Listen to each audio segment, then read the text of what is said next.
Assalamualaikum warahmatullahi wabarakatuh. Alhamdulillahirabbil alamin wassalatu wassalamu ala asyrofil anbiya'i wal mursalin wa ala alihi washabbihi ajmain.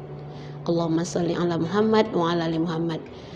Yang dimuliakan Allah, para pemirsa TPRI Medan, sebenarnya hari ini saya ingin membicarakan tentang beberapa amalan yang bisa dilakukan oleh perempuan dan mungkin hampir tidak bisa dilakukan oleh para lelaki. Apalagi ketika seorang wanita di bulan Ramadan itu sedang dalam keadaan tidak sholat misalnya. Kalau dia dalam keadaan sholat, sebenarnya amalan-amalan Ramadannya hampir tidak berbeda dengan amalan para kaum lelaki. Tapi ketika dia dalam kondisi tidak sholat, apakah dia akan kehilangan 10 terakhir Ramadan ini, kesempatan untuk mendapatkan bonus dari Allah Subhanahu wa taala untuk terlepas dari siksa api neraka. Dari beberapa bacaan yang saya temukan, pertama, meskipun wanita sedang haid, wanita bisa mendapatkan amalan seperti orang yang puasa, karena biasanya seorang ibu di rumah akan menyediakan bukaan puasa dan makanan sahur yang biasanya itu hampir tidak dilakukan oleh para bapak-bapak.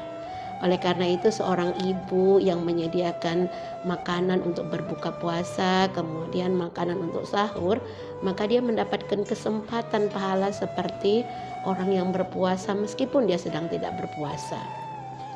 Kemudian yang kedua, kesempatan bersedekah sebenarnya sangat besar bagi seorang perempuan meskipun dia sedang haid, karena dia menyediakan makanan di dapurnya dan dia punya kekuasaan terbesar untuk mensedekahkan sebagian makanan yang dimasaknya itu ke tetangganya, ke masjid, atau ke orang yang kurang mampu yang belum beruntung untuk berbuka puasa dengan makanan yang enak.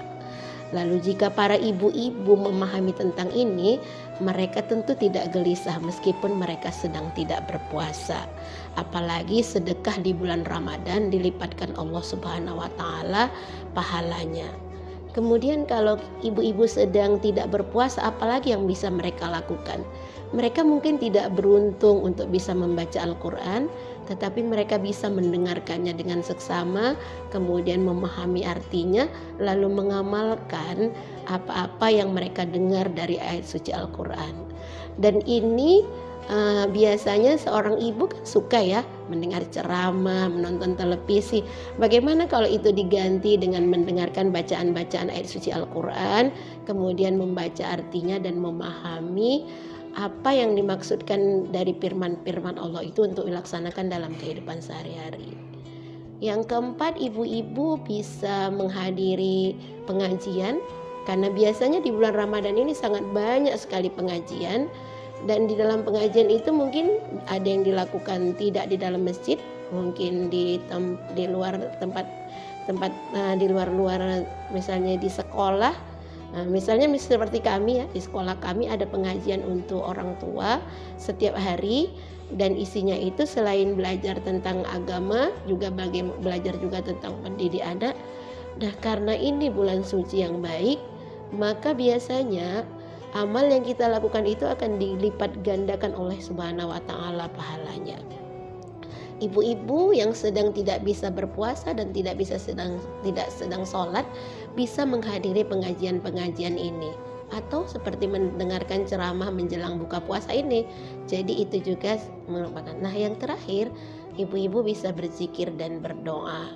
Jadi doa di dalam bulan Ramadan ini sangat baik dan sangat dijanjikan Allah, terutama doa yang meminta ampunan kepada Allah, karena supaya ibu-ibu semua beruntung untuk mendapatkan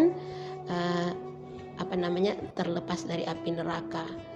Akhir kata, mohon maaf atas salah kata dan mohon ampun kepada Allah Subhanahu wa taala jika ada salah informasi yang disampaikan.